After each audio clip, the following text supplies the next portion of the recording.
चलिए, last class हम लोग पहला क्लास शुरुआत किए थे कॉस्ट ऑफ कैपिटल का, एंड आई होप आपने बेसिक्स का पहला 2 क्लास देख लिया है एटलीस्ट, क्योंकि अगर आप 2 क्लास देख चुके हो तो कुछ टर्मिनोलॉजीज जो मैं यूज़ कर रहा हूँ क्लासेस में वो समझ में आएंगी। वैसे कुछ ज़्यादा हाथी घोड़ा नहीं पढ़ाया था लास्ट क्लास, सिर्फ एक चीज़ के ऊपर बात किए थे which was cost of debt. Cost of debt में सबसे पहले हमने रिडीमेबल डेट, रिडीमेबल का मतलब सर एक टाइम आएगा जब वो डेट क्या होगा बताइए, ख़त्म होगा। इसका मतलब क्या सर कि वो उसका मैच्योरिटी देख लेगा, रिडेम्पशन देख लेगा, तो उस मैच्योरिटी पे जाके जो वो रिडेम्पशन देखता है उस पूरे 10 ईयर के लिए अल्टीमेटली हम कितना कॉस्ट झेलते हैं वो हमको निकालना पड़ता है। कॉस्ट हमेशा पर एनम परसेंटेज बेसिस पे निकलता है, कॉस्ट हमेशा पर एनम, और उस हिसाब से हमने ये वाला चैप्टर में ये देखा कि कोई भी चीज़ का कॉस्ट निकालने के लिए ऊपर कॉस्ट पर एनम लेते हैं और नीचे एवरेज प्रोक्योरमेंट लेते हैं। इस पूरे थीम के साथ हमने सबसे पहला कॉस्ट जो पढ़ा वो था कॉस्ट ऑफ डेट, और वो भी कौन सा सर, रिडीमेबल वाला, जिसमें हमने जो मेथड यूज़ किया अगर उसका नामकरण करें तो उसको एक अप्रोक्सीमेशन मेथड बोलते हैं। What do mean by approximation sir? Sir ये करेक्ट नहीं है, ये एक एस्टिमेटेड या एक बोल लो एक तरीके से सर रफ केडी बताता है, एग्जैक्ट केडी नहीं बताता, क्योंकि सर एग्जैक्ट तो टीवीएम का कंसेप्ट से आता है, और टीवीएम का कंसेप्ट जब हम सीखेंगे क्लास में, और वो मैं सिखा चुका हूँ बेसिक्स में, उसको यूज़ करके अपने आईआरआर मेथड वाला एक टॉपिक सीखने वाले हैं। सर वो कब सीखेंगे? मोस्ट प्रोबेबली आज या कल सीखेंगे। क्या डर है बात आप लोगों को? और उस बेसिस पे हम वापस से केडी निकालना सीखेंगे। बट अभी हमने रिडीमेबल डेट का एक फॉर्मूला डिराइव किया था which was interest amount not rate. मैं कुछ बातें हैं जो टोकूंगा और वो टोक सुन लेना, क्योंकि वो टोक अगर आप आज सुन लेंगे तो वो जो एक हैबिचुएटेड मिस्टेक जो मैं देखता हूँ कभी कोई 1% से लेके 20% बच्चे करते हैं वो आप नहीं कर पाओगे। क्या क्या बोल रहा हूँ सुनना। पहला मिस्टेक जो बच्चे करते हैं वो ये करते हैं कि इंटरेस्ट रेट यूज़ कर देते हैं फॉर्मूला में, जबकि मैंने क्या बोला, इंटरेस्ट अमाउंट। सर क्या फ़र्क पड़ता है, दोनों सेम ही तो है? नहीं, दोनों सेम नहीं है।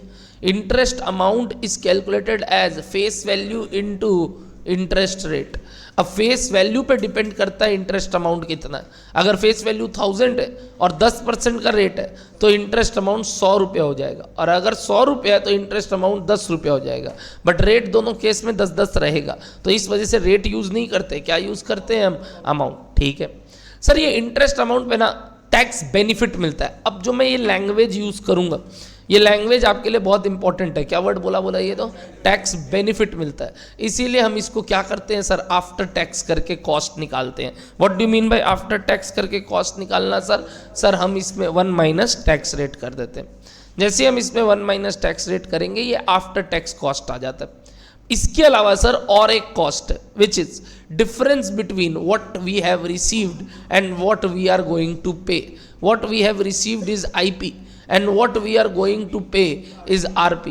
When one number is called issue proceeds and 2 number is called redemption proceeds. The difference was RP minus IP, यानी जो देने वाले हैं माइनस जो पाए थे, वो जो गैप है वो भी हमारे लिए एक कॉस्ट है।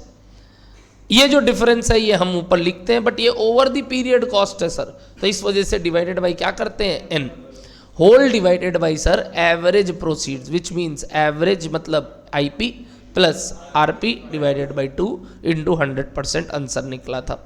तो जब भी इस टॉपिक का सम्स करेंगे हम कुछ बातें साइड में लिख लेंगे, जैसे कि हेयर इंटरेस्ट अमाउंट, रेट, और वो जैसे बचपन में अपने इंटरेस्ट का सवाल करते वक्त करते थे PRT लिख देते थे। इससे क्या होता है सर, एरर फ्री काम कर पाएंगे। डन है बात आपको? ये सारा चीज़ करने के बाद मैंने एक सवाल आपको क्लास में करने दिया था और बोल दिया था कि कल यानी नेक्स्ट क्लास डिस्कस करेंगे। आइए वो वाला सवाल में चलते हैं, मेरे ख्याल से अपने एग्जाम्पल से ही कर रहे थे, राइट? एग्जाम्पल 4 लिखवाया था क्या आप लोग को? यही वाला एग्जाम्पल था। आइए इसमें सबसे पहले KD is equals to 6 into क्या, 1 माइनस वॉट 0.5 प्लस RP कितना 105 माइनस 110, ये ध्यान है आईपी ज़्यादा है आरपी से। सर ये कैसे हो सकता है? अरे क्यों नहीं हो सकता? क्या कोई कंपनी आज के दिन पे जो बॉन्ड इशू कर रही है उसका वैल्यू ज़्यादा होगा, आने वाले 5 साल 3 साल में बॉन्ड का वैल्यू गिर गया होगा, तो सर गिर सकता है ऐसे बॉन्ड का वैल्यू? बिल्कुल गिरता है, बढ़ता है, गिरता है। ये सब चीज़ डिपेंड करता है हमारे बॉन्ड के मार्केट प्राइस पे। इवन कई बार हमारे तो ये टर्म्स में ही लिखा हुआ है कि आज इतना देना है और फिर इतना ही मिलेगा। तब सर आप बोलोगे सर ये खरीदेंगे क्यों? अरे पागल, इंटरेस्ट तो मिल ही रहा है, इंटरेस्ट तो मिल ही रहा है, ऐसा थोड़ी है इंटरेस्ट नहीं मिल रहा है। और हम तो ये हाइपोथेटिकल केस करा रहे हैं, हो सकता है ऐसा बात है कि इसमें पक्का इंटरेस्ट थोड़ा ज़्यादा होगा, तभी जाके ये चीज़ खरीदा जाएगा, क्योंकि अल्टीमेटली तो कम मिल रहा है आगे जाके जो दे रहे हैं उससे। तो वो दिन दिन का बात है, टाइम टाइम का बात है, ऐसा कुछ नहीं है कि ये हो नहीं सकता, हो सब कुछ सकता है। क्या डन है बात आपको? हाँ, आज के डेट पे अलाउड नहीं है डिस्काउंट पे इशू करना, बट हमारे सम्स में कुछ भी दे सकता है, ठीक है। डिवाइडेड बाई क्या बताइए? 3 divided by RP plus IP divided by 2 into 100। ध्यान से देखना, ये एक नेगेटिव फिगर आया, तो इस वजह से वो इस कॉस्ट को उल्टा कम कर दिया। तो सर कॉस्ट कम भी होता है? अरे क्यों नहीं होता है, ये एक बेनिफिट की तरह है। ये क्या है बताइए? अब एक बेनिफिट की तरह ट्रीट हो रहा है मेरे लिए, तो ultimately overall cost of capital मेरे लिए क्या हो जाएगा? कम हो जाएगा। बताइए, तो ये वाला फिगर इससे माइनस होके न्यूमरेटर कितना आया? न्यूमरेटर 3 माइनस ये कितना था? ये 1.67 टाइप्स डिवाइडेड बाई 0.5। समझ में आया क्या सबको ये वाला कैलकुलेशन? और अकॉर्डिंगली रेट कितना आया? 1.24%। ऑनलाइन लाइव सबको सुनाई दिखाई दे रहा था? क्लियर है?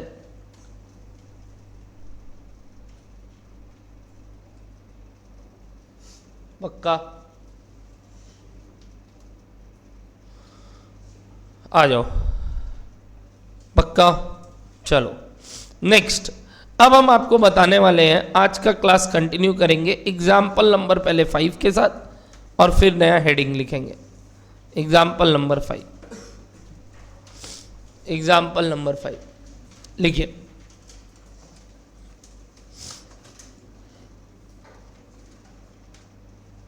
%12 डिवेंचर ब्रैकेट में ₹100 ईच। एक चीज़ देखे थे सर हम कि नंबर ऑफ डिवेंचर से फ़र्क नहीं पड़ता है, और अगर फेस वैल्यू गिवन नहीं रहेगा तो हम कुछ भी अज्यूम करके कर सकते हैं, क्योंकि ऊपर नीचे दोनों से वही फ़र्क है, लेना देना ही नहीं है उस बात से। 100 लो, 1000 लो, 2000 लो, 100 लो, 10 लो, जो लेना लो, ठीक है।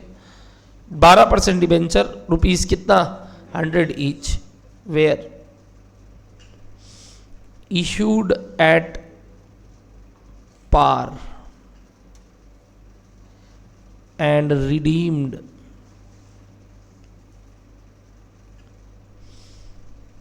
at a premium of 5% after 7 years। लिख लिया?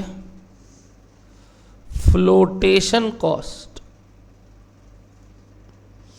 लिख लिया हूं बोर्ड में। Flotation cost is equals to 2%, full stop. Tax rate is equals to 25%। Calculate KD, calculate KD। क्या नया शब्द मिला? ओके, वॉलेंटियर करेंगे नाम पढ़ के। फ्लोटेशन, वापस से बोल रहा हूं, बड़ा प्यारा वर्ड है फ्लोटेशन। फ्लोट, बहाना, बहने का खर्चा। अरे बाप रे, क्या जबरदस्त वर्ड है, बहने का खर्चा। सर हम लोग दिन भर बहते रहते हैं, बहने का क्या खर्चा होता है, और ये बहने का खर्चे का मतलब क्या होता है? सर थोड़ा सा समझाइए हम लोग को, बताइए। Anybody, what do mean by flotation? क्या लग रहा है? वेरी गुड, एकदम साधारण सा सिंपल कंसेप्ट है। व्हेनेवर एनी सिक्योरिटी, डिबेंचर जरूरी नहीं है, क्या वर्ड बोले वापस से सुनना, एनी, यानी ये फ्लोटेशन कॉस्ट कोई भी सिक्योरिटी के साथ आ सकता है। इवन जब हम बैंक अकाउंट खुलवाते हैं तो भी हमारा कुछ फ्लोटेशन कॉस्ट लगता है। सर कैसे? आप बैंक अकाउंट खुलाने जाते हो, आपको कुछ लीगल कार्रवाई करना पड़ता है कि नहीं, कुछ आपसे अपफ्रंट कोई चार्जेस लगता है कि नहीं। सर आज के डेट पे इतना ज़्यादा टेक्नोलॉजी स्मार्ट हो चुका है और इतना ज़्यादा मार्केट में कंपटीशन है कि ये सब चीज़ पे ज़्यादा कमीशन वमीशन लगता नहीं है। वरना पहले आज से 15-20 साल पहले कोई भी सेविंग्स अकाउंट खुलवाना, कोई भी करेंट अकाउंट खुलवाना, कोई भी फिक्स डिपॉजिट कराने में शुरुआत में कुछ क्या लगता था बताइए, चार्जेस, क्योंकि लोगों के पास परफेक्ट इन्फॉर्मेशन नहीं था। आज के डेट में बोलते हैं क्या चार्ज तुम पे करता है, पागल है क्या, फ्री में होता है, चल इस अकाउंट में चल, इस मोबाइल में खोल ले, ये वाले बैंक ब्रांच में चल, बात करते हैं ना अपने। अच्छा, अपने जो शेयर्स ट्रेड करते हैं आजकल, वो बोलते हैं ना मार्केट सबका है बॉस, घंटा मार्केट सबका है। मार्केट सबका नहीं है, चला मत जाना मार्केट में अभी। बट ये जो मार्केट सबका है बॉस बोल के लिखता है और शुरू में आता है ना जीरो एंट्रेंस चार्जेस, कोई कोई कोई कमीशंस नहीं है, नो ब्रोकरेज चार्जेस। तो ये जो आपको वो लोग बता रहा है, क्या ये पहले लगता था तभी तो अब बोल रहा है कि नहीं लग रहा है? यानी जब भी कोई सिक्योरिटी हम इशू करते हैं, हम मतलब कोई कंपनी या कोई गवर्नमेंट इशू करता है तो उसमें क्या लगता है बताइए, फ्लोटेशन चार्जेस। सर एग्जांपल दीजिए कुछ फ्लोटेशन चार्जेस का, बहाने का खर्चा, जैसे बोले कुछ एडमिनिस्ट्रेटिव चार्जेस, कुछ लीगल चार्जेस, कुछ ब्रोकरेज चार्जेस, कुछ कमीशन चार्जेस, ये सब जो चार्जेस लगते हैं इनको क्या बुलाते हैं बताइए, ब्रोकरेज चार्ज। पहले बोलो डन है फ्लोटेशन कॉस्ट का मतलब। आइए इस फ्लोटेशन कॉस्ट को एक छोटे से डायग्राम से समझते। ये है कंपनी और ये है हम।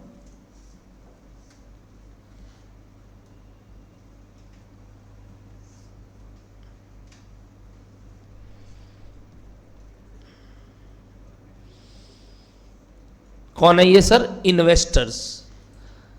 एक बीच में आदमी है इनके जिनका नाम है एजेंट्स, ठीक है। ये जो कंपनी है ये बेचारा अपना डिवेंचर या कोई भी सिक्योरिटी क्या करता है सर, इशू। बट ये डायरेक्ट इन लोगों को नहीं जानता, इवन ये लोग डायरेक्टली कंपनी पे भरोसा नहीं करते।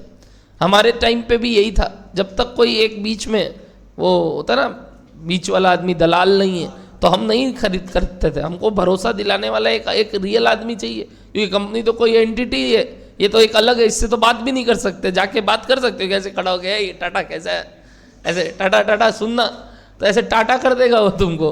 तो टाटा सुनना, रिलायंस सुनना नहीं कर सकते। अपने को कोई आदमी चाहिए जो उनके बिहाफ में बात करे। तो वो कौन होते हैं बताइए, उनके एजेंट्स, या फिर बोल लो कौन भैया, ब्रोकर। तो ये जो ब्रोकर्स होते हैं, जो एजेंट्स होते हैं, वो लोग क्या करते हैं, वो इन्वेस्टर्स को जानते हैं और कंपनी बोलता है यार हम एक एक से जाके पैसा वसूलेंगे, अपने पास इतना टाइम नहीं है, तुम एक काम करो, तुम मेरे बिहाफ में इन लोग से पैसा लेना और हमको दे देना। बोला ठीक है सर। तो ये इनको क्या किया बताइए, सिक्योरिटी फ्लोट कर दिया, देख रहे हो, बहा दिया।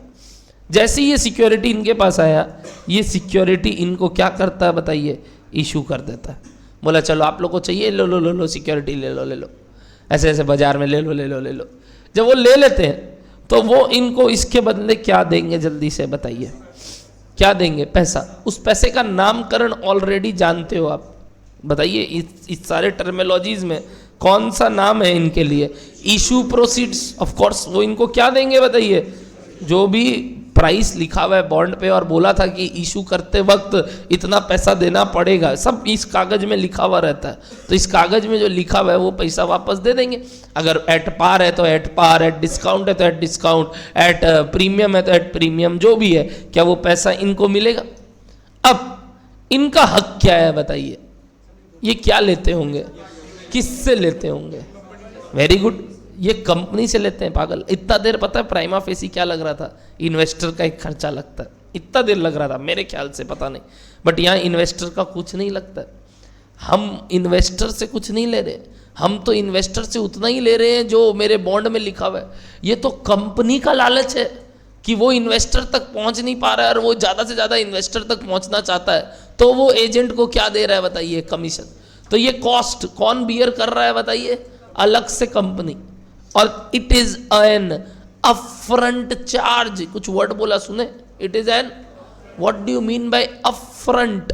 अपफ्रंट मतलब ऊपर में, सबसे पहले। क्या होता है? ये बोलते हैं कि अगर हम तुमको आईपी वापस दे दे और तुम हमको कुछ दिन बाद वो कमीशन दोगे, उससे अच्छा एक काम करते हैं। बताओ आपको क्या लग रहा है बेस्ट काम क्या करना चाहिए? बेस्ट काम इस पूरे स्टोरी में अगर आप दलाल होते तो आप क्या करते बताओ? बोले यार क्या तुमको पहले हम पूरा दे फिर तुम हमको देगा, एक काम करते हैं। बोला क्या काम करते हैं? हम ही तुमको वो जो आईपी आया उसमें आईपी से अपना खर्चा और अपना कमीशन माइनस कर देते। बोला तेरा क्या खर्चा? बोला मेरा भी लीगल कार्रवाई लगा है, जो भी कागजी खर्चे लगे, ये सब जो प्रिंटिंग कॉस्ट और जो भी एडमिनिस्ट्रेटिव चार्जेस, लीगल चार्जेस लगे वो, और एक तो कुछ तो हम अपना कमाई भी करेगा, तो वो सब मिला मुलू के हम तुमसे एक फ्लोटेशन कॉस्ट जो पाते हैं वो तुमको काट के दे देंगे। इसीलिए flotation cost is a dash cost. क्या वर्ड बोले थे याद है? Upfront cost. What do mean by upfront? शुरू में ही लग जाता है, जबकि interest cost is a year and या पीरियड एंड कॉस्ट। समझ में आता है बात? इंटरेस्ट कब पे करना है? अभी देना है, डिबेंचर इशू करते ही देना है। कब देना है? हर पीरियड एंड में। रिडेम्पशन प्रोसीड्स कब देना है? मैच्योरिटी पे। बट ये एक ऐसा खर्चा है जो कब पे करना पड़ता है कंपनी को? अभी के अभी। जब क्या आ गया बताइए? जब क्या आ गया? इशू प्रोसीड्स चालू हो गए। अगर इशू प्रोसीड्स मिल गया तो इमीडिएटली क्या कट के आएगा पैसा बताइए हमारे पे? इशू प्रोसीड्स से पैसा कट के आएगा। क्या बोलिए? डन हो रहा है बात आप लोग को? तो it is a dash cost. Which cost बताइए? Upfront cost. और वो ऐसे आईपी जो मिलने वाला होता है उसमें थोड़ा सा पैसा कट के हमको मिल जाता है। जैसे अपने सवाल में आईपी कितना था अभी वाले एग्जांपल में बताओ? 100। और फ्लोटेशन कॉस्ट कितना बोला हुआ है? 2%। ये जो 2% होता है ये किसका कैलकुलेट किया जाता होगा? सोच के देखो। अब हमारे मन में दो बातें मेरे को कान में आ रही है। एक आ रहा है फेस वैल्यू और एक आ रहा है इशू प्रोसीड्स। तो मैं बता दूं ये सब अगेन सब कहानी कहाँ लिखा हुआ होता है? सब चीज उसको बताया हुआ रहता है। ऐसा थोड़ी है, टर्म्स एंड कंडीशंस में मेंशन रहता है। It can be on issue proceeds, it can be on face value, what ever the case में भी। बट एग्जाम में अगर हमको मेंशन ना हो तो हम क्या करेंगे सर? हम फेस वैल्यू, हर चीज किस पे कैलकुलेट करेंगे? जब भी कुछ मेंशन नहीं है हम किस पे कैलकुलेट करेंगे? Face value. बाई चांस मेरे सवाल में अभी जो दिया फेस वैल्यू और आईपी सेम है, चेक करो। इशू कितने पे हो रहा है? पार पे। और फेस वैल्यू भी क्या होता है? 100। बाई चांस जानबूझ के रखा, पहले समझ में कंफ्यूजन नहीं क्रिएट करना चाहता था। बट अगर आईपी सपोज कर लो प्रीमियम पे होता या डिस्काउंट पे होता तो भी ये 2% किस पे कैलकुलेट होता? 100 पे। सर ऐसा थोड़ी होता है, हो सकता है ना आईपी पे हो। अरे तब मेंशन कर देता सम्स, क्या ऑन क्या आईपी, तब हम ऑन आईपी मारते। ऑन फेस वैल्यू तो ऑन फेस वैल्यू। मैं तो बोल रहा हूं जब सम्स क्या नहीं करे, मेंशन ना करे, तब एक रेमेडी तो चाहिए। तो रेमेडी क्या दिया आईसीएआई हमें? बोला फेस वैल्यू पे मार देना। बोला ठीक है फेस वैल्यू पे मार देंगे, तुम जब बोल ही रहे तो तुम ही तो करता धरता है, वही तो पास कराएगा। बोलो डन हो रहा है क्या बात आपको? ओके। तो हमको जो आईपी मिलेगा कंपनी को 100 माइनस क्या करके मिलेगा बताइए? 2 रुपया, यानी कितना मिलेगा? मैं एक चीज पूछना चाहता हूं, कंपनी कितने पैसे का मजा उठाएगा अपने बिजनेस में? क्या कंपनी अपने बिजनेस में 100 रुपया इन्वेस्ट कर पा रहा है? क्या कंपनी अपने बिजनेस में 100 रुपया यूज कर पा रहा है कि 98 ही यूज कर पा रहा है? अब जाके अगर इतना बात क्लियर है तो before this discussion may be you were thinking कि फ्लोटेशन कॉस्ट भी एक खर्चा है जो ऊपर शायद सर लिख देंगे। बट अब क्या लग रहा है, ये फ्लोटेशन कॉस्ट का इफेक्ट मेरे पूरे फॉर्मूला में कहाँ आएगा बताइए? ये पूरे फॉर्मूला में फ्लोटेशन कॉस्ट का इफेक्ट कहाँ आएगा? जो अपने फॉर्मूला देखे थे, जो अपने इतना बड़ा फॉर्मूला देखे थे, उस पूरे फॉर्मूला में हमारा कहाँ इफेक्ट आएगा फ्लोटेशन कॉस्ट का? क्या ऊपर ऐड कर दे एक खर्चा बोल के और वो भी over the period right of कर दे, या एक अलग बात से डिस्कस करें? क्या अलग बात करना चाहिए? सर जहाँ जहाँ आपने आईपी यूज़ किया है वहाँ पे अब आईपी नहीं बोल के फ्लोटेशन कॉस्ट हटा दीजिए। तो उसको एक नाम देते हैं, नेट आईपी। क्या नाम दे दिया बोलो तो? नेट। कोई भी चीज़ नेट करना मतलब क्या होता है बताइए? कुछ माइनस कर देना उससे। तो नेट कर दिए मतलब उसको क्या कर दिए? कुछ माइनस कर दिए। तो wherever we have used IP now we will use net IP, क्योंकि वो आईपी उतना आया ही नहीं। मैं बिजनेस में लगा ही 98 पा रहा हूँ। मेरे को मिला ही नहीं 100 रुपया। ऐसा होता 100 मिलता और लास्ट में जाके कमीशन देते 2 रुपया, तब वो खर्चा है और वो ऊपर राइट ऑफ होता पूरा 5 साल में, 3 साल में, वॉट एवर द केस में भी। बट सर वो तो रुपया हम बिजनेस में, तो फिर उसको हम आईपी कैसे बोल दे? तो मेरे लिए आईपी क्या हो जाएगा बताइए? Net IP. एंड हेंस हम जब भी फ्लोटेशन कॉस्ट सम्स में गिवन रहेगा आईपी को क्या कर देंगे? नेट कर देंगे। और क्या यूज करेंगे फॉर्मूला में बताइए? Net IP. तो जहां जहां आईपी यूज किए वहां वहां क्या यूज होगा? Net IP. If there is dash cost. अच्छा ये किस केस में होता है? कौन से सिक्योरिटी में? सारे सिक्योरिटी में। तो आगे जाके अगर प्रेफरेंस में भी देखो तो मेरे से मत पूछना इसका क्या करेंगे, ऑफ कोर्स इसका ट्रीटमेंट क्या रहेगा? आईपी से लेस हो जाएगा। अच्छा इक्विटी में देखो तो आईपी से लेस, तो हर केस में क्या होगा बताइए? वो आईपी को रिड्यूस कर देगा। क्या कंसेप्ट क्लियर हो रहा है फ्लोटेशन कॉस्ट का एवरीबॉडी? तो लिखेंगे सब बच्चे नोट ऑन फ्लोटेशन कॉस्ट। क्या लिखेंगे बताइए? Note on flotation cost. Note on flotation cost.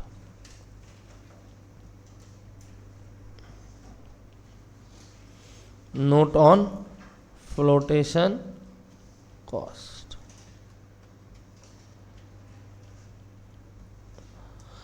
के अंदर लिखना it is an dash charge, it is an upfront charge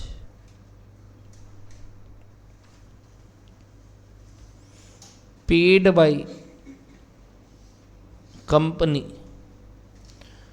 for issuing, paid by company for issuing any security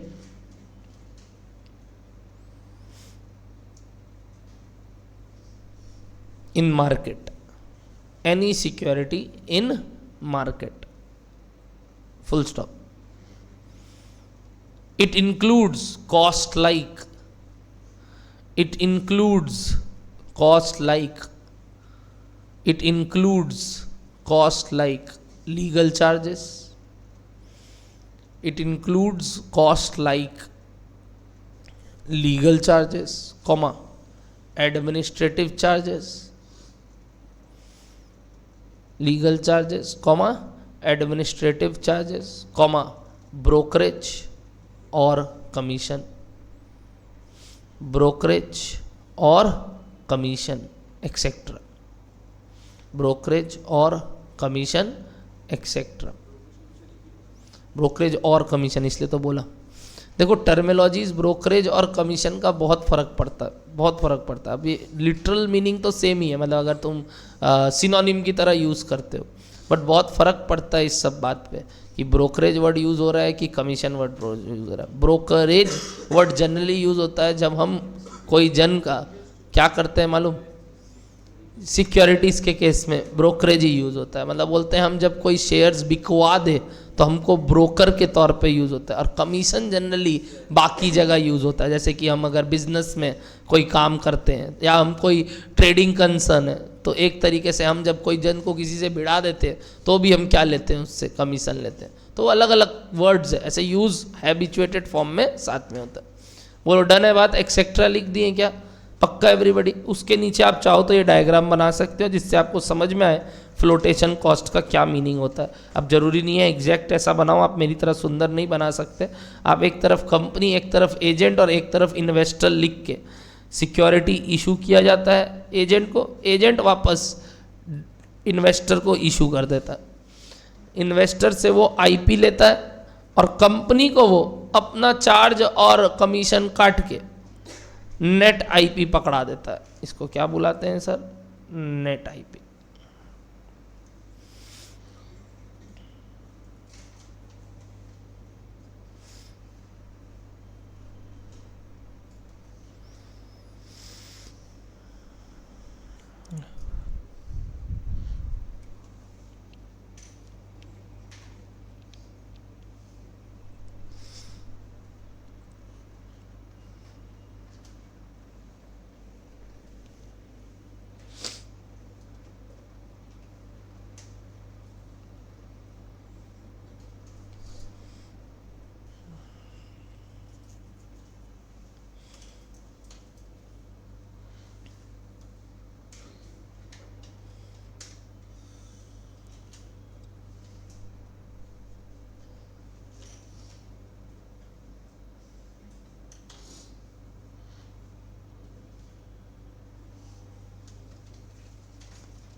हो गया? लिख लिए इतना तक? लिख लिए क्या? इसके नीचे देयरफॉर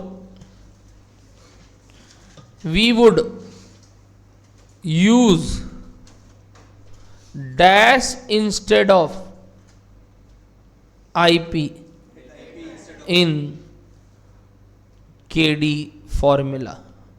बताओ क्या यूज करेंगे? Net IP. And net IP is equals to IP minus what बताइए? Flotation cost. ऐसे शॉर्ट में लिखते हैं FC. Therefore we would use net IP instead of IP in KD formula. Therefore net IP is equals to IP minus flotation cost. Flotation cost अपने आप सम्स बता देगा किस पे निकालना है। If not mention flotation cost is calculated on face value. लिख लो, if nothing mention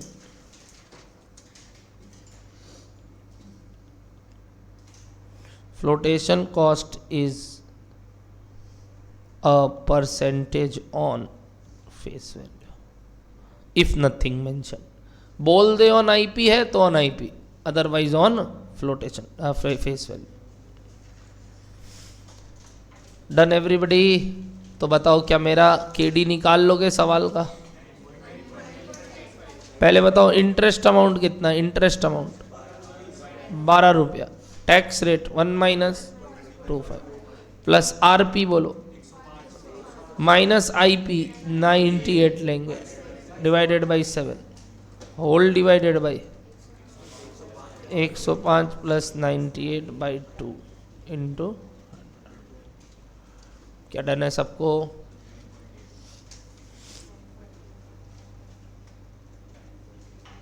interest amount 1 minus tax rate plus RP minus IP by N whole divided by RP plus IP by 2। मैं बोल IP रहा हूँ, लिख net IP रहा हूँ, ठीक है ना? हैबिचुएटेड फॉर्म है, बट जहाँ जहाँ फ्लोटेशन कॉस्ट रहेगा IP will be replaced by net IP. Easy concept था क्या? क्यों ऊपर ऐड नहीं होके ऐसे आईपी से माइनस हुआ? इसका रीजन दे सकते हो वापस से एक बार? हाँ, सीधा सा बात है, इसको हम बिजनेस में यूज ही नहीं कर पा रहे। ये एक ऐसा पैसा है जो एक अपफ्रंट चार्ज है, तो इस वजह से हम इसको क्या नहीं करते बताइए? इसको हम खर्चा नहीं दिखा के अपना इशू प्रोसीड्स को कम कर देते। बोलो डन है क्या सबको कंसेप्ट? Everybody clear? केडी का आंसर कितना आया? 9.85%। एवरीवन ओके है? तो this discussion ends the discussion of dash cost KD in case of redeemable. Heading number क्या चल रहा था कोई बता सकता है मेरे को? 3 का ए, 3 का बी लिखेंगे, 3 का बी लिखेंगे। पक्का क्या हेडिंग होगा बताइए? चलिए लिखिए, cost of irredeemable debt. Cost of irredeemable debt. Feature बताइए, फीचर बताइए, फीचर बताइए। सर सम्स में कैसे पता चलेगा कि कोई डेट रिडीमेबल है कि इररिडीमेबल है? सम्स में मैं आपको एक क्वेश्चन दे दिया और पूछना चाहता हूं ये रिडीमेबल है कि इररिडीमेबल, आप कैसे पता करोगे? सर लिखा हुआ होगा रिडीमेबल, इररिडीमेबल। नहीं, लिखा हुआ नहीं होगा। Very good. अगर कहीं पे भी सवाल में रिडेम्पशन पीरियड नहीं दिया है, इट इज मीन्ड या डीम्ड, क्या बताइए, कि वो एक इररिडीमेबल डिबेंचर है। मतलब हमको खुला छोड़ दिया वो कंसेप्ट को, तो वो पक्का क्या है बताइए? एक इररिडीमेबल डिबेंचर। अब इसका फॉर्मूला भी रिडीमेबल डिबेंचर से ही डिराइव हुआ है और सेम कंसेप्ट है। बताइए ऊपर क्या आएगा? Cost per annum. नीचे क्या आएगा? Average proceed. शुरू से वही फॉर्मूला। अब आपको सबसे पहले मैं इस बार केडी का फॉर्मूला पूछूंगा रिडीमेबल का। क्या था? Interest amount 1 minus tax plus RP minus IP by N whole divided by RP plus IP by 2। Correct everybody? Into 100%। इस पूरे फॉर्मूला में स्मार्टली बताओ, एक चीज अननोन है। Very good.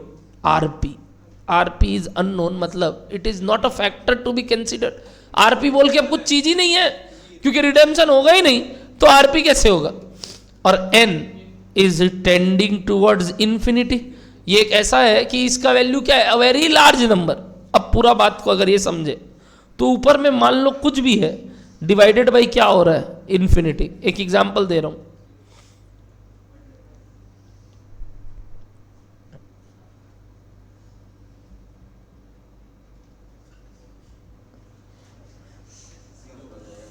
अरे रोक दो, मेरे को शर्म है तुम लोग को कि बस करिए सर, बस करिए, समझ में आ गया. नहीं नहीं नहीं नहीं, ठीक है ठीक है ठीक है, और चाहिए. बस थक गया. ये क्या लिखा हूं sir, a very large number. Number का जो जीरोज है 1 के बाद काउंट करने जाओगे तो it is a very large number. ऊपर मान लो 100 रुपया, 200 रुपया, 1000 रुपया, कुछ भी है, ये यदि डिवाइड होगा वेरी लार्ज नंबर से तो पूरा आंसर क्या हो जाएगा बताइए, 0.0000.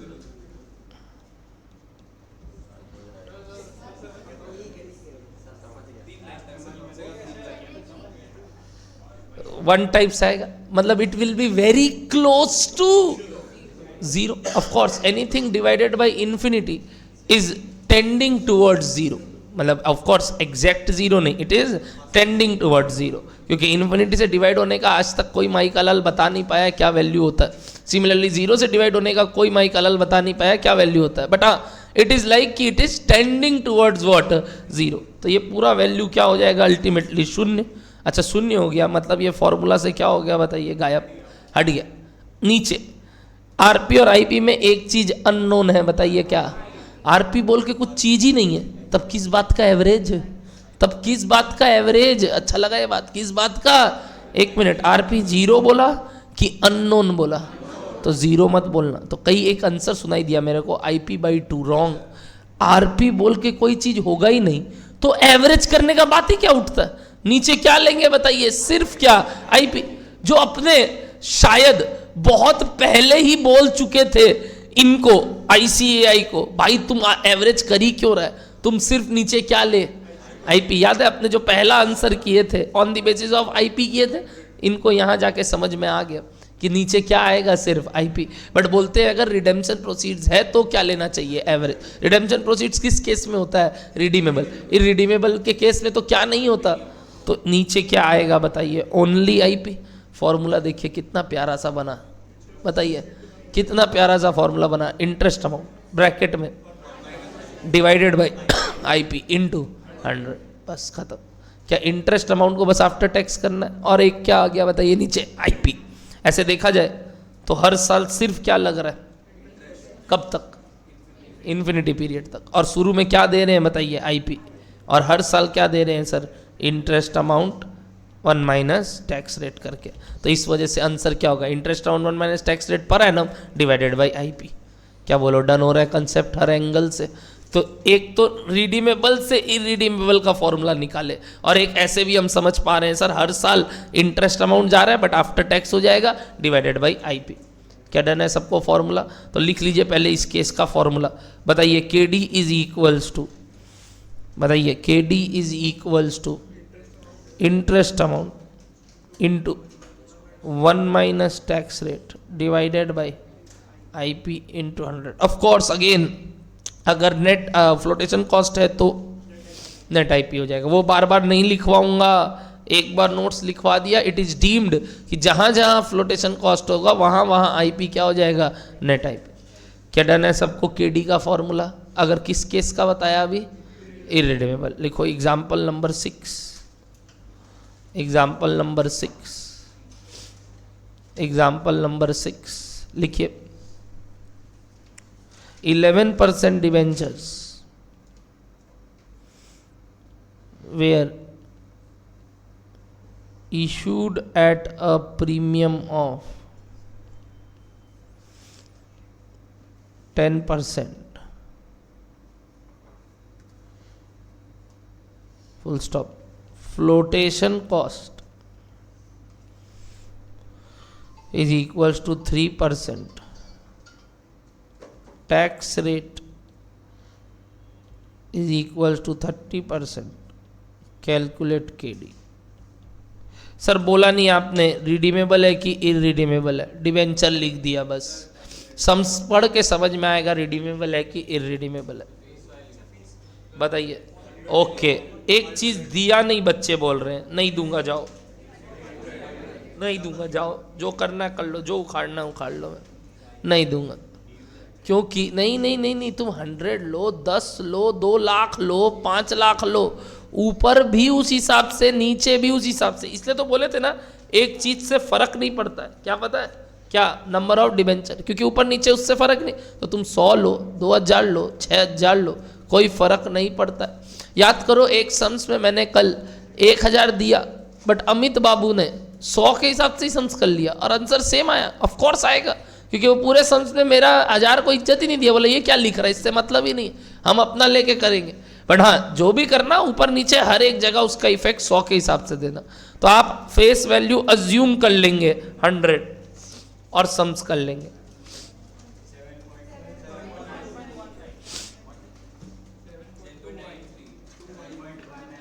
पहले बताइए इंटरेस्ट अमाउंट कितना, assuming face value is equals to 100, 11, tax rate 30%, IP सिर्फ आईपी 110, ये समझ में आया। बट फ्लोटेशन कॉस्ट कितना है? 3%। किसका? ऑफ कोर्स फेस वैल्यू का। 3.3 मत बोल दीजिएगा। क्यों सर 110 का लेंगे, गलती है क्या? गलती तो नहीं है रे, जब तक नहीं बोलेगा तुम आईपी पे नहीं, तुम किस पे लोगे? तो इसीलिए यहाँ 3, कौन कौन 3.3 लिया? 3.3 हम टोके थे थोड़ा देर पहले, अपने को 3 मिनट पहले वाला बात याद नहीं है, अपने को 8 महीना याद रखना है बात। थोड़ा दिक्कत लग रहा है हमको 3 मिनट और 8 महीने में, कंपाउंडिंग इफेक्ट है। तब तक तो हमको लगता है तुम ये भी भूल जाओगे कि तुम्हारा नाम क्या है।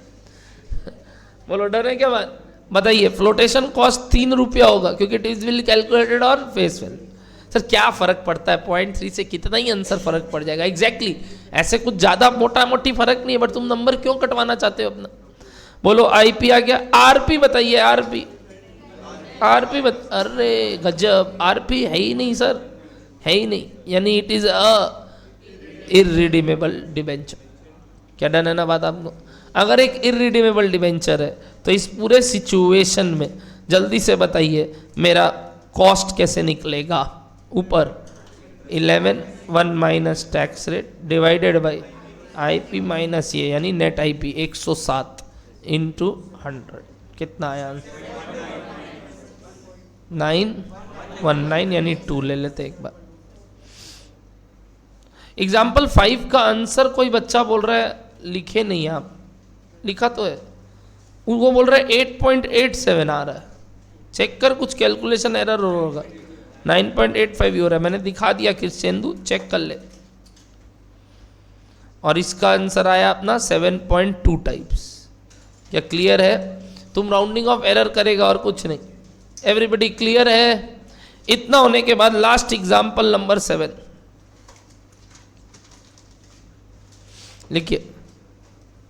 15% debenture, ₹100 each, were issued at par. Tax rate is equals to 30%. Calculate KD.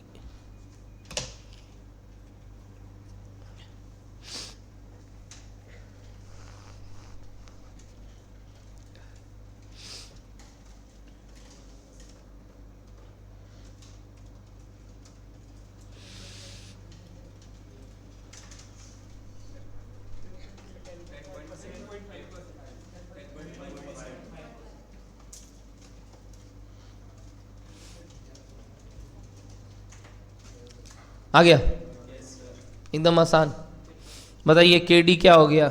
ऊपर 15 ब्रैकेट में डिवाइडेड बाई इंटू 100, क्या आया घूम के? एक चीज़ नोटिस किया, यानी अगर वनीला टाइप का कुछ चीज़ है। वनीला मतलब समझते हो ना, एकदम सिंपल, जो अपने आइसक्रीम में भी एकदम लास्ट में बोलते हैं ना वनीला आइसक्रीम। कोई को भाता है यार? बोल मत देना, पागल है क्या? वनीला कोई को भाता है? वनीला तो किसी के साथ अच्छा लगता है, मतलब अपने आप में तो कोई मतलब ही नहीं है उसका। हाँ, तुम मिक्स करके ब्राउनी के ऊपर दे तब समझ में आता है। ऐसे वनीला कौन हम आइसक्रीम खरीदेंगे? हम खाएंगे तो दूसरा कोई फ्लेवर्ड आइसक्रीम खाएंगे ना।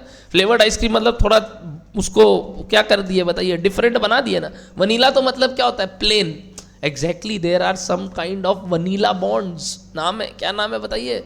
Vanilla bonds. वनीला बॉन्ड्स मतलब क्या होता है सर? आइसक्रीम जैसा नहीं, वनीला मतलब सिंपल, मतलब कुछ ज़्यादा तामझाम नहीं है। वैसे ही ये एक वनीला टाइप का समझ दिया हूँ। वनीला मतलब सर एकदम सिंपल, जहाँ पे कोई तामझाम नहीं है। इस केस में ध्यान से देखो, तो अगर हम डायरेक्टली इंटरेस्ट रेट को आफ्टर टैक्स कर दे तो भी मेरा काम हो जाएगा, जो कि मैंने बेसिक्स के क्लास में बोला था। कोई भी चीज को प्री टैक्स से पोस्ट टैक्स कर देंगे तो काम हो जाएगा। एक चीज नोटिस करो, ये 10.5 ऐसे आ जाएगा, KD is a post tax cost. अच्छा लगा बात? It is a post, obviously every cost को हम क्या बनाते हैं? After tax. तो post tax cost is interest rate, जो भी था ब्रैकेट में 1 माइनस टैक्स रेट। ये इंटरेस्ट रेट क्या है बताइए? एक प्री टैक्स कॉस्ट। क्या ऐसा एक शॉर्टकट लिखवाया था आपको बेसिक्स में कि post tax cost is nothing but, बताइए क्या? प्री टैक्स कॉस्ट ब्रैकेट में 1 माइनस टैक्स रेट। नोटिस कीजिए यहाँ पे केडी क्या आया? 15% ब्रैकेट में क्या? 1 माइनस टैक्स रेट। कितना आ गया आंसर? 10.5। क्योंकि ये एक बड़ा ही सिंपल मामला था, या इंटरेस्ट रेट के साथ और कोई झमेला नहीं है, इररिडीमेबल है। तो इस केस में हम एक शॉर्टकट लगा सकते हैं, which is any cost we are calculating what? Post tax. उसके लिए हम प्री टैक्स इंटरेस्ट रेट को क्या कर देंगे? After tax. काम हो जाएगा। इनडायरेक्टली वही किए हो पागल। ये परसेंट मतलब क्या होता है? डिवाइडेड बाई 100 वापस इंटू 100। तो इस वजह से घूम के वापस वही आंसर आ गया ना। समझ पा रहे हो क्या मेरा बात? तो लिखेंगे इस बात को, नोट here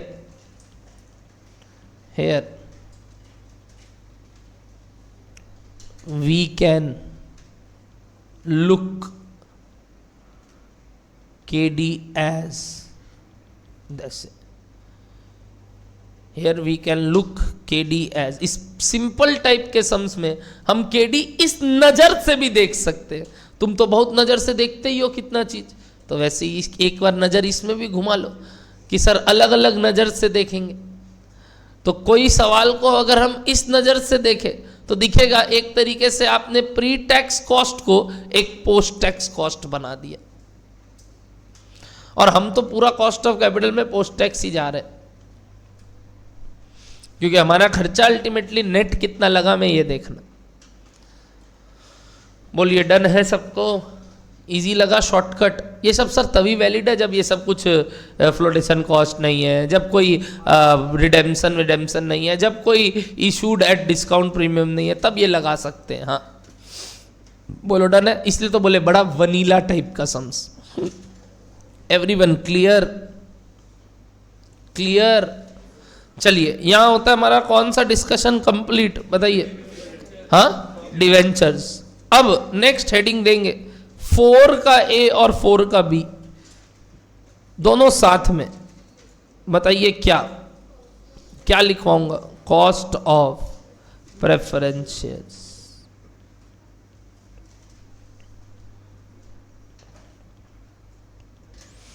क्या बोला था? इनका हाल किसकी तरह है?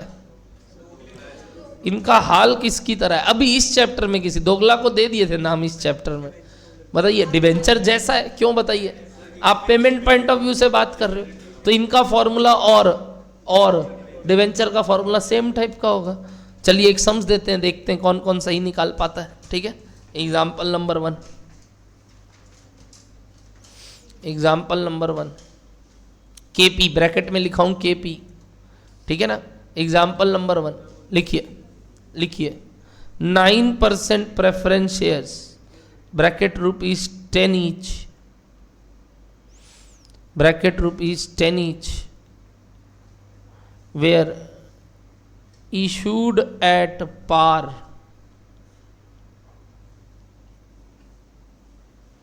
and redeemed after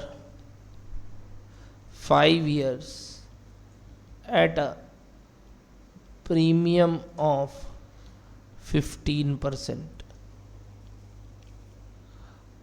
Full stop. Tax rate is equals to 30%. Calculate KP. थोड़ा सा बुद्धि लगाओ आराम से और ट्राई करो, निकालो। एकदम सेम स्ट्रक्चर है सर जैसे डिबेंचर्स का होता है।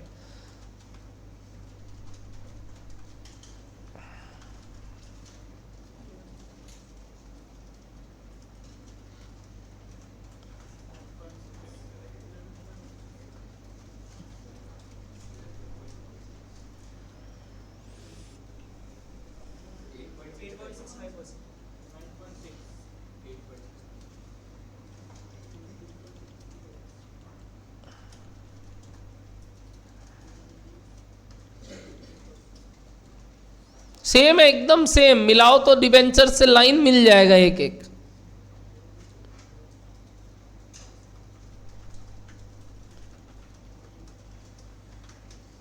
$6.14,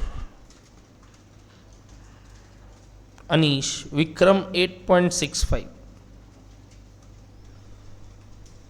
मेरा 2000 आ रहा है, बोल तो 2000 आ रहा है तो बता कितना आ रहा है। 2 रुपया क्या? हाँ वो करती रहे। ओ नया 11.616 नया मतलब टाइम चाहिए आप लोग को, यही तो दिया। 3.06 वेरी गुड वेरी गुड। आने दो और आने दो। ऋषभ बोलो, कुछ करो पागल, बैठे मत रहो। सेम तो है, डिबेंचर ही तो है ये, बता तो दिया।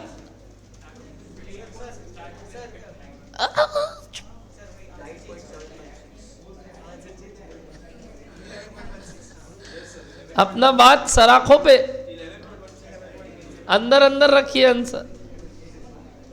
समय ही तो चाहिए था, खुद से डिराइव करेंगे ना फॉर्मूला, समय चाहिए आपको।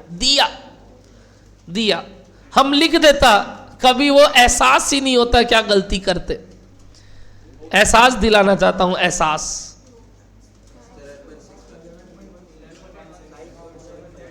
देखते देखते देखते इतना variety, oh my God. Okay, मेरे को केडी का फॉर्मूला बताओ पहले तो। केडी का interest amount 1 minus tax rate plus RP minus IP by N whole divided by RP plus IP by 2 into 100। तो इस पूरे सवाल में मेरे को हाईएस्ट 2 आंसर आना चाहिए था, बट इतना वैरायटी क्यों आया मेरे को नहीं मालूम। अब बात करते हैं केपी का फॉर्मूला में। केपी के फॉर्मूला में इंटरेस्ट वर्ड की जगह डिविडेंड अमाउंट बोल दूं, टर्मिनोलॉजी चेंज हो गया। डिविडेंड ओनर लोग के साथ यूज होता है, इंटरेस्ट बाहर वाला लोग के साथ यूज होता है। टर्म चेंज हुआ है, कुछ और चेंज नहीं हुआ है। ब्रैकेट में 1 minus tax rate, 1 minus tax rate. क्या दिक्कत है? इनकम स्टेटमेंट दोहरा लो, इनकम स्टेटमेंट दोहरा लो। आपको बोले थे मोदी जी बहुत होशियार है, मोदी जी बहुत होशियार है। मोदी जी बोलते हैं तुम प्रेफरेंस को भी पेमेंट करने के बाद हमको टैक्स दोगे? नहीं लेंगे, हमको कब चाहिए टैक्स? प्रेफरेंस से पहले। यानी ये एक कॉस्ट है जिस पे टैक्स बेनिफिट, यानी इट इज ऑलरेडी क्या, पोस्ट टैक्स कॉस्ट। याद है अपने इनकम स्टेटमेंट में इनको नाम दिए थे, केडी सिर्फ प्री टैक्स है, उसको पोस्ट टैक्स बनाते हैं। अदरवाइज इंटरेस्ट को छोड़ के बाकी सारे फाइनेंस के खर्चे क्या है, ऑलरेडी पोस्ट टैक्स। तो इस पूरे सवाल में यहाँ क्या नहीं आएगा बताइए? 1 माइनस टैक्स नहीं आएगा, क्योंकि ये ऑलरेडी क्या है, आफ्टर टैक्स। कंसेप्ट क्लियर हो रहा है क्या सबको? क्यों सर प्रेफरेंस डिविडेंड कहाँ से डिडक्ट होता है? याद है इनकम स्टेटमेंट क्या करते हैं बताओ एक बार? सेल्स माइनस वेरिएबल कॉस्ट क्या आता है? कंट्रीब्यूशन माइनस फिक्स्ड कॉस्ट क्या आता है? ईबीआईटी, ईबीआईटी से क्या कटता है? इंटरेस्ट, फिर क्या कटता है? टैक्स, फिर आता है टैक्स। तो टैक्स के बाद ईट के बाद क्या माइनस करते थे? Preference dividend. तो आता था इक्विटी वाला पार्ट। तो प्रेफरेंस डिविडेंड कहाँ कट रहा है? टैक्स के नीचे। तो ऑफ कोर्स इस पे क्या नहीं मिल रहा है? टैक्स बेनिफिट मिल ही नहीं रहा है। तो कंपनी कैसे बोल सकता है कि इसको आफ्टर टैक्स करो? ये तो ऑलरेडी आफ्टर टैक्स है, ये तो ऑलरेडी आफ्टर टैक्स है। तो बताइए क्या 1 माइनस टैक्स रेट करना है क्या? नहीं, this is deemed post tax. इसका मतलब ये नहीं मैं इसका प्री टैक्स कॉस्ट निकाल रहा हूं, ये क्या है? Deemed post tax. क्या बोलो, डन हो रहा है सबको बात? इन केस ऑफ प्रेफरेंस हम क्या माइनस नहीं करते? टैक्स माइनस नहीं करते, सिंपली क्या लिख देते हैं? डिविडेंड। बाकी सब सेम है, प्लस क्या बताओ? RP minus IP by N whole divided by, बताओ, RP plus IP by 2 into 100। तो पूरे फॉर्मूला में क्या चेंज हुआ बताइए? वो 1 माइनस टैक्स रेट गायब हो गया। तो अगर हम सवाल में तुमको टैक्स रेट देंगे भी तो तुमको उसको इग्नोर करना, क्योंकि टैक्स बेनिफिट किस पे नहीं मिलता? प्रेफरेंस पे नहीं मिलता। क्या बोलो, फॉर्मूला ओके है? लिखोगे यहाँ हेयर के पी इज इक्वल्स टू, और ऐसे ही लिखोगे जैसे मैंने लिखा है, और 1 माइनस टैक्स रेट को ऐसे ही काटोगे जैसे मैंने काटा है। क्योंकि ये जो एक हैबिचुएटेड मिस्टेक है वो अगर ऐसे लिख ले तो आंख के आगे हमेशा यही दिखेगा कि गलती नहीं करना है ये वाला। 1 माइनस टैक्स रेट क्यों नहीं आया समझ में आ रहा है ना? और इंटरेस्ट अमाउंट की जगह वर्ड क्या हो गया बताइए? Dividend amount. बस ये चेंज हुआ। Formula remain same, concept remain same, nothing to explain. It was just कि 1 माइनस टैक्स रेट नहीं आएगा।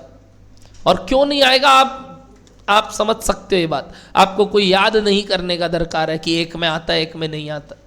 क्यों नहीं आता है वो सोचो। बोलो 1 माइनस टैक्स रेट हट जाएगा क्या? तो जल्दी से बताइए यार, डिविडेंड अमाउंट कितना है सवाल में? हाँ, मतलब 9.9। अच्छा 10 रुपया था तो 9% हो जाएगा 0.9। ये ध्यान रखना। सर हम 100 लेके किए, हाँ तो दोनों ऊपर नीचे 100 लेके करो, मेरे को दिक्कत नहीं है, बट हम जब दे दिए तो इज्जत करो यार मेरा भी थोड़ा, ठीक है ना? तो 10 का 9% कितना हो गया बताइए? 0.9। ब्रैकेट में 1 माइनस टैक्स नहीं आएगा, नहीं आएगा, बार बार, ठीक है। प्लस आरपी 11.5 रिडीम्ड एट 15%, तो 11.5, 10 को 15% से बढ़ा देंगे by issued at par 10 divided by 5 whole divided by RP plus IP divided by 2। अब तो मैथ है सर, वही तो दिक्कत है। अब इसके बाद भी मिस्टेक किए तो आपको जरूर से जरूर एक बार भूतनाथ मंदिर विजिट कर लेना चाहिए, क्योंकि अब आपको भोले बाबा ही बचा सकते हैं और कोई नहीं, कोई नहीं, और कोई नहीं। वो सबसे इजी गॉड है, उनको पूजोगे तो जल्दी मान जाएंगे। बाकी कोई भी गॉड के मत पूजना, वो थोड़े डिफिकल्ट टू मनाने के लिए। शिव जी हैं जिसको सबसे पहले आप जल्दी से जल्दी मना सकते हो, ठीक है ना? वो जल्दी मान जाएंगे, थोड़ा बहुत हाथ पांव जोड़ोगे मान जाएंगे। तो थोड़ा सद्बुद्धि दे, ये मांग लेना एक बार जाके भूतनाथ में। और अगर ना मिले तो बगल में ही शमशान घाट है, ठीक है ना? दफन हो जाना वही, ठीक? आ जाइए, दफन मतलब कहीं धूप वूप जाना, जल जाना, जो भी। बोलो डन है सबको? पक्का? अरे जार अभी नहीं जाना है, क्लास के बाद, अभी चला गया, अभी चला गया बनाने। चलो कितना है आंसर? 11.16%।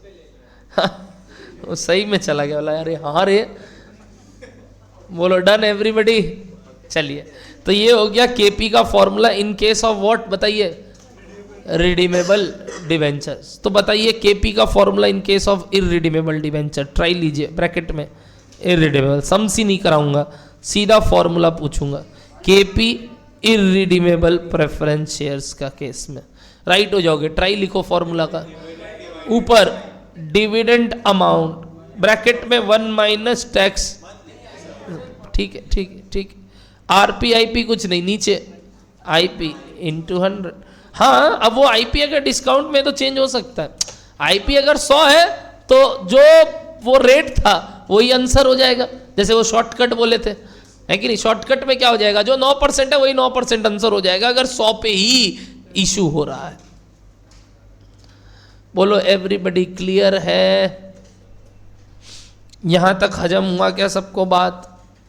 तो ये सारे चारों फॉर्मूलाज हमने कर लिए, केपी के भी और केडी के भी, in case of redeemable and in case of irredeemable. इन सब को अप्रोक्सीमेशन मेथड बोलते हैं। यानी अभी तक हमने क्या इंट्रोड्यूस नहीं किया, टीवीएम, उसके बिना सारे फॉर्मूलाज लिख चुके हैं। अब आओ फ्रेश किताब में, जल्दी से आओ किताब में। और सबसे पहला सवाल श्री गणेश करेंगे गणेश जी के नाम से। क्वेश्चन नंबर 3, पहला कंपनी गणेश जी। हम भोग इन्हीं के साथ चालू करते हैं, भोग लगाना पड़ता है इनके नाम का। तो क्वेश्चन नंबर 1, अविनाश लिमिटेड। भोग लगा दिए, अब आप चालू कर सकते हैं।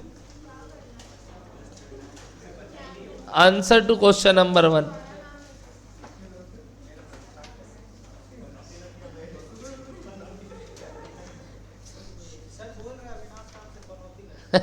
ए ओ इसका नाम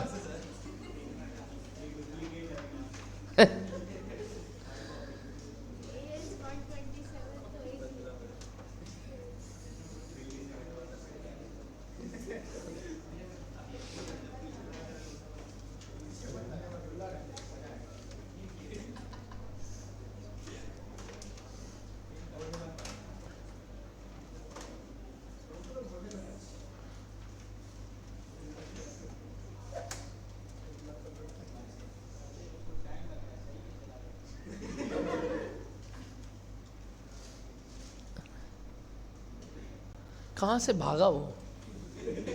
तेरे बगल से क्या हुआ उसको?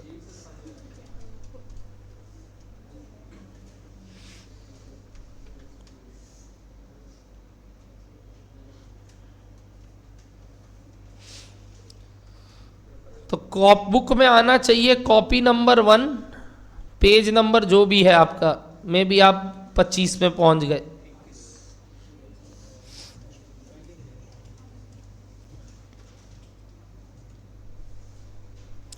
और कॉपी में आना चाहिए answer to question number 1, page number 3।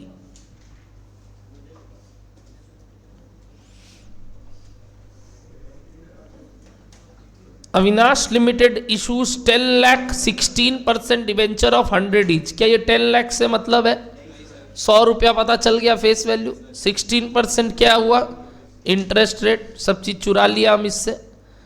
Tax rate is 30%।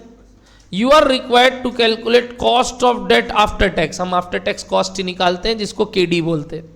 Case ए, अगर डिवेंचर इशू हुआ है पार पे या 10% डिस्काउंट पे या 10% प्रीमियम पे। फिर पार्ट बी बोल रहा है, तो पहले पार्ट ए का आंसर करेंगे जहां 3 बार केडी निकालना है। कब कब कब? अगर अगर अगर पार पे इशू हो तो क्या, अगर डिस्काउंट पे इशू हो तो क्या, और अगर प्रीमियम पे इशू हो तो क्या। बताइए आरपी कितना है, आरपी कितना है? तो एक आंसर आया। एक चिराग एक डाउट पूछा, सर रिडेम्पशन के लिए अगर कुछ नहीं बोलेगा तो क्या एट पार मान ले? सर कहीं रिडेम्पशन पीरियड कहाँ है, तो तुम एट पार मानने का बात ही कैसे कर रहे हो? मतलब ये तो सवाल ही नहीं उठना चाहिए। सवाल ये था कि ये सवाल किसका है, इरिडीमेबल का। बोलिए क्या सम्स पढ़ के समझ में आएगा? मैंने यही बोला, एग्जाम में थोड़ी बोलेगा ए इरिडीमेबल का दिए ध्यान से, तो वो बोलेगा नहीं तुमको। तुमको पढ़ के समझना है अच्छा इरिडीमेबल का है, क्योंकि आरपी के बारे में या मैच्योरिटी के बारे में डेटा नहीं है। कोई रिडेम्पशन पीरियड नॉट गिवन। अगर रिडेम्पशन पीरियड नॉट गिवन तो ये एक इरिडीमेबल डेट है। इरिडीमेबल डेट के केस में 3 बार आईपी के हिसाब से आंसर करना है। 1, ए का 2, ए का 3। 1 में आईपी इज इक्वल्स टू 100, 2 में आईपी इज इक्वल्स टू 90 और 3 में आईपी इज इक्वल्स टू 110। इन तीनों केस में आपको केडी केडी केडी निकालना है। क्या निकाल लिया सबने? KD KD KD.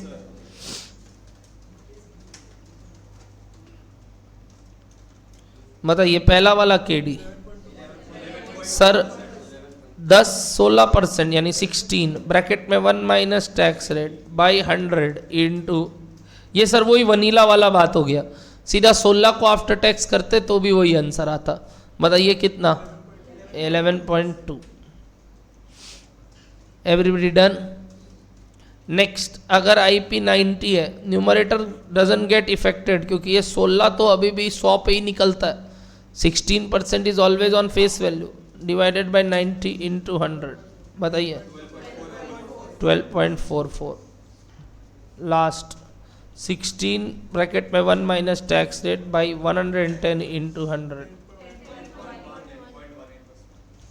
आया क्या? ए का 1 2 3 एवरीबडी।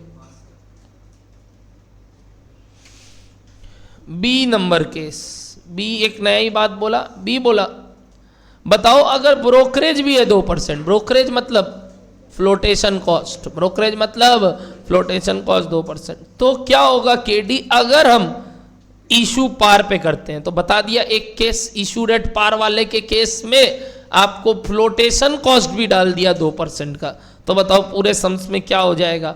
आईपी कितना 100 but net IP is equals to बोलिए क्या 100 माइनस 2 यानी कि 98। क्या हम फॉर्मूला में अब नेट आईपी यूज करेंगे? तो बताओ के डी इज इक्वल्स टू ऊपर 16 1 minus tax rate divided by 98 into 100। Answer 3%। Check कीजिए आया क्या? जल्दी धोख दे के आया। बोलिए 11.43 क्लियर है? चेक कीजिए 11.43 क्लियर है? चेक कीजिए।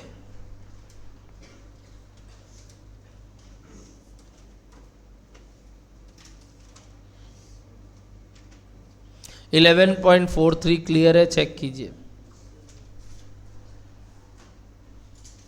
क्वेश्चन नंबर 1 होता है समाप्त। Question number 2,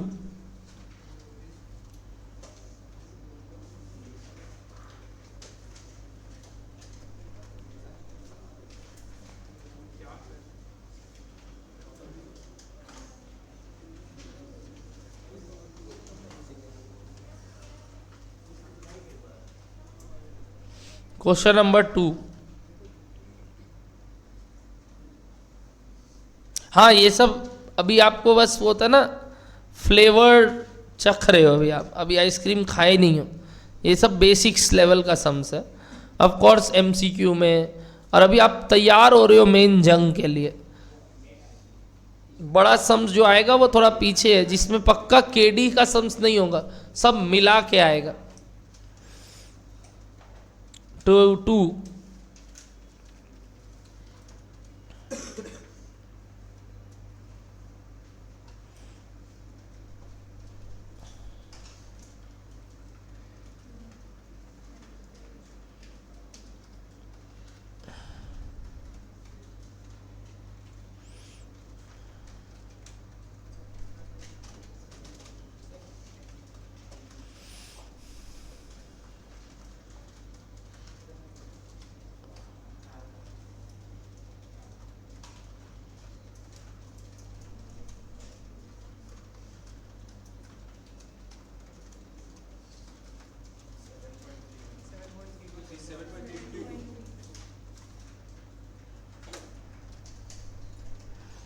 yes Anish,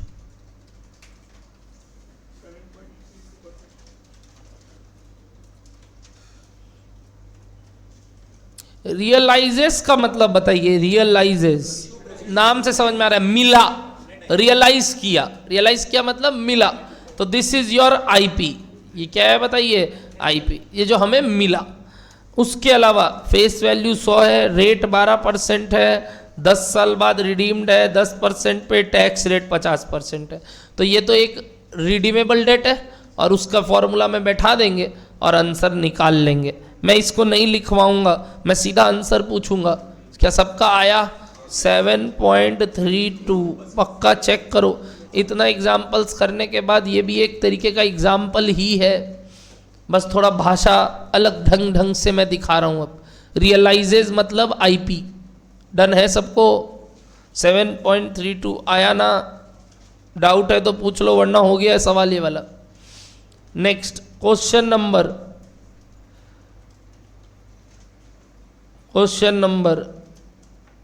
7।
चार बार सम्स करना है।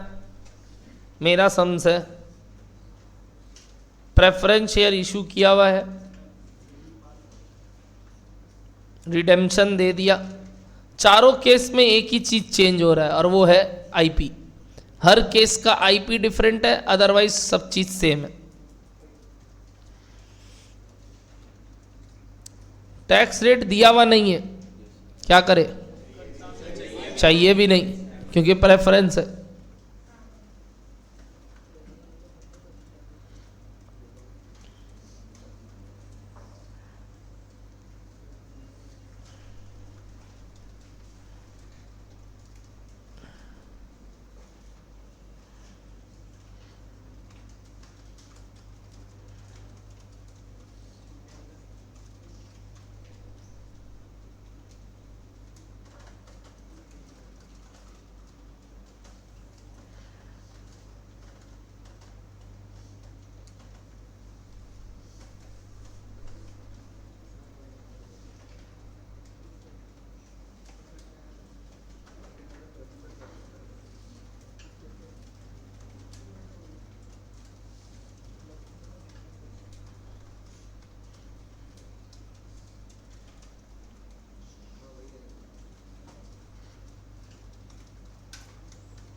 एग्जाम में सम्स करने का तरीका है, सबसे पहले फॉर्मूला लिख देना। We know K P is equals to, बताओ, dividend amount plus R P minus I P by N divided by RP plus IP by 2 into 100। Dividend amount इस सवाल में कितना है? 15 रुपया। RP इज एट पार ना, तो 100। N कितना है? 10 साल। कितना साल है? 5 years। बस अब हर केस का IP चेंज है। 1 से लेके 4 तक में IP बदल रहा है, बाकी सब चीज़ सेम है।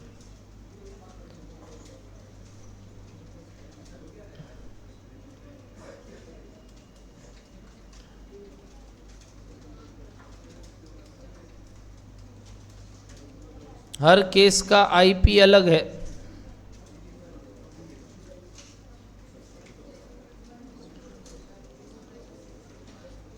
और कोई कोई में तो नेट IP भी है। पहले में ₹100 IP, सेकेंड में issued at par IP 100 but net IP is equals to 95। ये क्लियर है क्या सबको? IP 100 है बट नेट IP 95 है केस 2 का। 5% फ्लोटेशन कॉस्ट है, चेक कीजिए। नेक्स्ट, प्रीमियम पे इशू हुआ है तो IP ही 110 है, बट नेट IP निकालते वक्त अब ध्यान से 4% ऑन, इस बार सम्स बोल दिया IP पे, तो इस बार वो काम करना है जो आप गलती करते। क्या बताइए? 4% किस पे लेना है? 110 का। 110 का 4% मतलब 4.4। इस बार 4 नहीं, इस बार क्या होगा?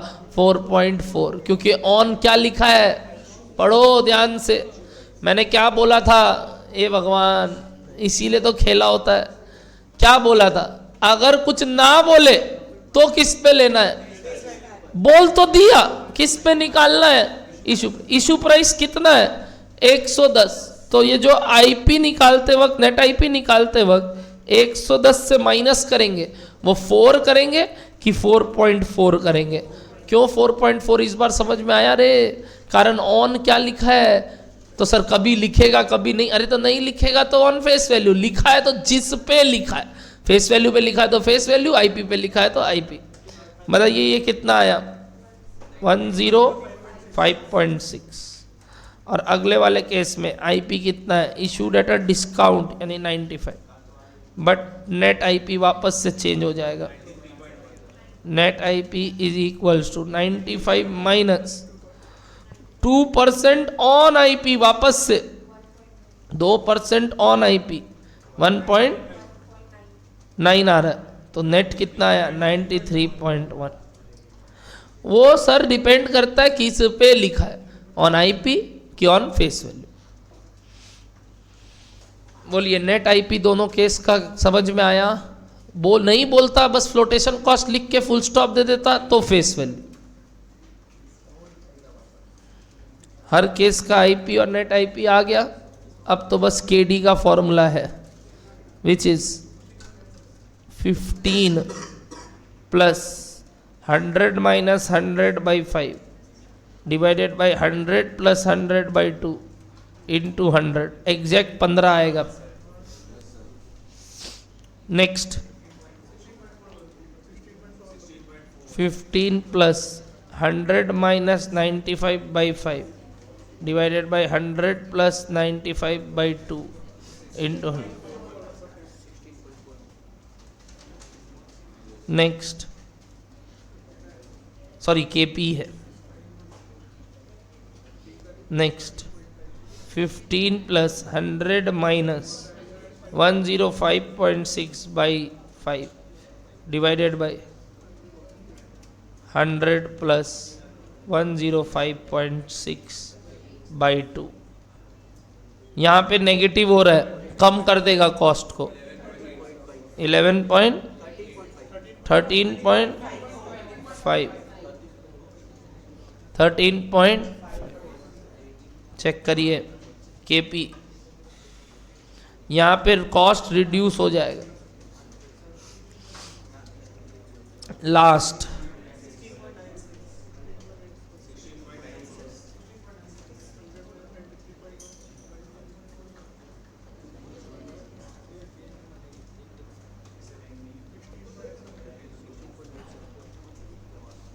ये आया चारों आंसर अप्रोक्सीमेटली, ठीक है।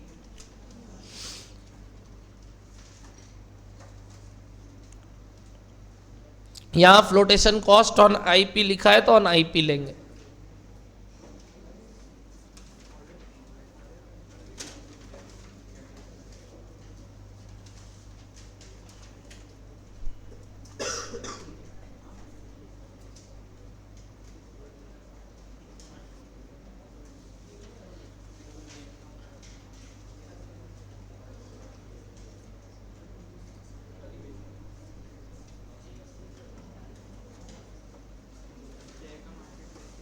डन है।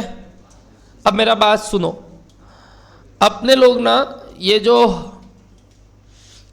ट्यूसडे और थर्सडे को जो मेरा क्लास 11 बजे से है उसको थोड़ा जल्दी रखेंगे ताकि ज़्यादा पढ़ा पाऊँ ये 2 दिन, क्योंकि ये जो 9 बजे वाला क्लास होता है ना इसमें थोड़ा कम पढ़ाई होगा, बिकॉज वी नो 9 का 9, 5, 9, 10 हो जाता है। इवन उसके बाद जल्दी छोड़ना पड़ता है कॉस्ट के लिए मेरे को, तो इस वजह से 15 मिनट अगर ये 2 दिन एडजस्ट हो जाएगा तो I think we can cover the 3 days वाला गैप। क्या डर है ना बात आप लोग को? तो अपने ये जो ट्यूसडे एंड थर्सडे है उस दिन सुबह 11:15 बजे शार्प मिलेंगे, क्योंकि कई लोग का कॉलेज के बाद लोग आएंगे या जो भी तरीके से आएंगे, तो 11:15 ज़्यादा नहीं किया हूँ, 15 मिनट अर्ली किया हूँ, और 11:15 से हम इसको 1:10 या 1:05 तक तो टानेंगे या 1 बजे तक तो टानेंगे ही। तो इससे क्या होगा, अपने लोग इसका 1-2 घंटा 10 मिनट 15 मिनट का क्लास होगा ये वाला। यदि ये बड़ा क्लास ले लेंगे तो बाकी दिन अगर हम 1.5 घंटे का भी लेते हैं तो चलेगा। पहले दूसरा, आज मैं नया टॉपिक जानबूझ के स्टार्ट नहीं कर रहा हूँ, क्योंकि मेरा ये अजम्पशन है अभी कि कई लोग का टीवीएम का बेसिक्स देखना बचा है। अगर बचा है तो लास्ट का जो 2 क्लास है, 3 क्लास है, जो भी वो 3 क्लास टीवीएम के ऊपर है, क्योंकि नेक्स्ट क्लास से मेरे को वो कंसेप्ट लगेगा। आपका होमवर्क सुनिएगा, टीवीएम जितने लोग का हो गया या नहीं हुआ तो पहले वो करेंगे, और question number 6 is based on TVM. देखते हैं कौन कौन राइट बना के आता है। क्वेश्चन नंबर 6 पेज नंबर 3 आपका होमवर्क रहेगा। ये सवाल इस चैप्टर का ही नहीं, ये सवाल बेसिक्स का ही है, तो ये सवाल बेसिक्स की तरह का जो अपने टॉपिक किए थे उस पे बेस्ड है। देखते कौन कौन ये सवाल बना के आता है। क्वेश्चन नंबर 6 बेसिक्स पे डिपेंड करता है टॉपिक, तो प्लीज़ बेसिक्स वाला क्लास अगर आप अपने अभी तक नहीं किया है, थोड़ा फास्ट करके देख के आज का रात को, और कल सुबह नहीं है जल्दी तो सुबह उठ के एक बार ये पहले कवर करके फिर 11 बजे कल, मतलब 11 मतलब 10:45 पे अपने मिलेंगे। इट्स ऑलरेडी 10:35, तो आज ब्रेक लेते हैं और 11 बजे कॉस्ट चालू करते हैं। क्या डन है ना बात? 25 मिनट का ब्रेक है। We will start at 11 o'clock with cost. Thank you so much everybody. Tada, bye bye. Next class कल 11:15 बजे।